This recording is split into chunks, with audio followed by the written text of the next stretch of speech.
Hai guys, welcome back to my YouTube channel. Jadi, di video kali ini saya akan menceritakan tentang sejarah pulau ular yang berada di Kabupaten Bima, Nusa Tenggara Barat. Nah, sebelum saya menceritakan, sebelumnya teman-teman udah pada tahu pulau ular itu di mana, kemudian teman-teman udah pada pernah pergi ke sana dan apa yang dirasakan di sana. Mau tahu ceritanya seperti apa? Yuk simak baik-baik videonya. Cekidot.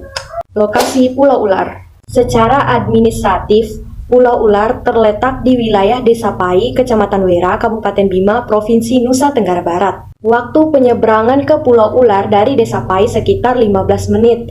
Nah, kenapa dinamakan Pulau Ular?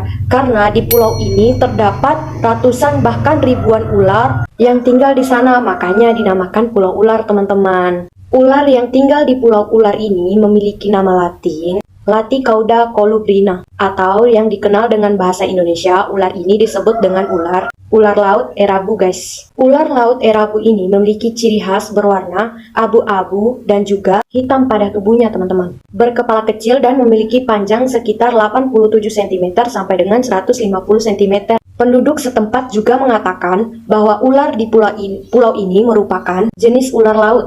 Dilihat dari ciri-ciri fisiknya, ular tersebut memang seperti ular laut karena bentuk ekornya pipi seperti ekor ikan. Ketika dipegang, tidak terasa licin sama sekali, sebagaimana layaknya ular-ular di darat. Menurut warga, pulau ini memiliki legenda dan juga mitos yang sampai sekarang masih dipercaya akan ceritanya. Mau tahu nggak legendanya seperti apa? Yuk dinonton baik-baik videonya, jangan lupa disimak ya. Pada zaman masa kerajaan Bima, saat kerajaan dipimpin oleh Raja Indrakumala, dahulu terjadi peperangan antara kerajaan Bima Nusa Tenggara Barat dengan kerajaan Flores Nusa Tenggara Timur.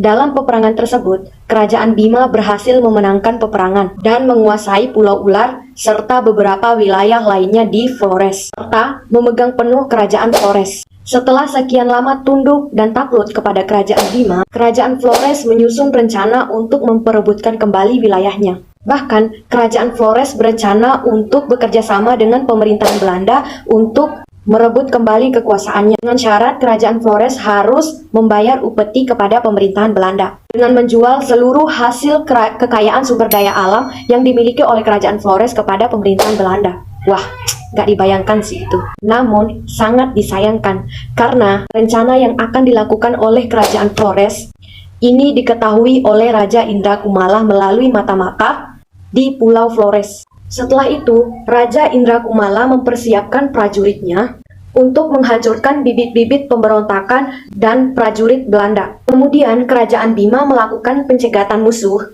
di Selat Sape, tepatnya di wilayah timur Bima. Sekarang menjadi Kecamatan Sape. Tempat ini terjadilah peperangan dan berhasil dimenangkan oleh kerajaan Bima. Mereka membawa tahanan bekas bibit-bibit pemberontakan oleh kerajaan Flores ke sebuah pulau yang bernama Gili Banta, yang dimana pulau ini berbatasan dengan Nusa Tenggara Barat dan juga Nusa Tenggara Timur. Sedangkan para petinggi dari kerajaan Flores dan juga prajurit dari Belanda dibawa ke bagian utara, di bawah dan ditahan tepatnya di Pulau Ular, Kecamatan Wera, dan disinilah Raja Indrakumala mengutuk mereka.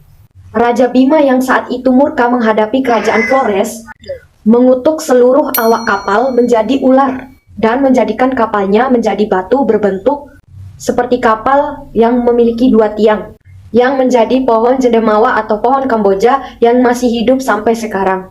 Nah, ada versi cerita lain yang menyebutkan bahwa ular-ular tersebut merupakan jelmaan. Maka dari itu warga semua percaya jika ada seseorang yang membawa pulang ular itu, maka akan mendapat malapetaka.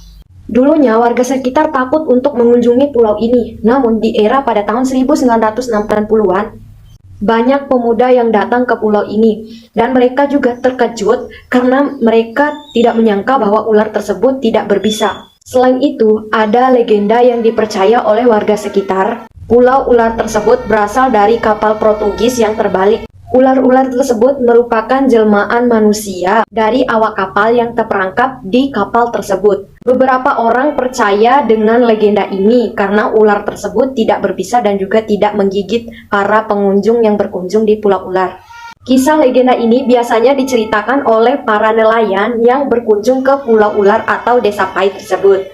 Para nelayan juga biasanya akan memegang ular tersebut dan mempersilahkan pengunjung untuk memegang ular tersebut. Jadi teman-teman, di situ kalau kalian datang ke Pulau Ular, nanti jangan langsung dipegang.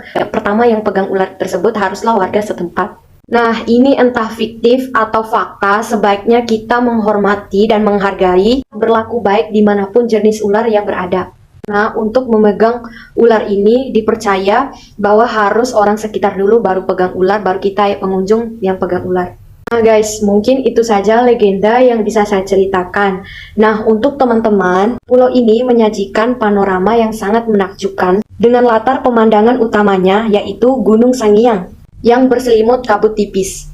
Nah, mungkin itu saja yang dapat saya sampaikan. Lebih dan kurangnya saya mohon maaf. Kalian jangan lupa baca juga di artikel, banyak sekali cerita-cerita tentang Pulau Ular. Nah, kalau ada yang kurang dari saya, mohon maaf. Akhir kata, wassalamualaikum warahmatullahi wabarakatuh. Jangan lupa like, comment, and subscribe ya.